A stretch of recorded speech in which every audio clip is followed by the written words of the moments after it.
کی تعبیر کیا ہے؟ بادل برسنے والا دیکھتے ہیں تو اس کی تعبیر کیا ہے؟ بادل نہ برسنے والا دیکھتے ہیں اس کی تعبیر کیا ہے؟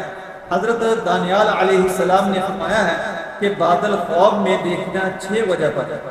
اول ابر سفید یعنی سفید بادل، دوم ابر سیاہ یعنی سیاہ بادل، سوم ابر زرد یعنی زرد پیلا بادل، چہارم یعنی چوتھا ابر سرخ بادل، پنجم ابر برسنے والا، پانچواں جو ہے وہ ابر بادل برسنے والا ہے، ششم ابر نہ برسنے والا، چھٹا جو ہے وہ نہ برسنے والا بادل خواب میں اگر آپ دیکھتے ہیں اس کی تعبیر بہت ہی خاص ہے۔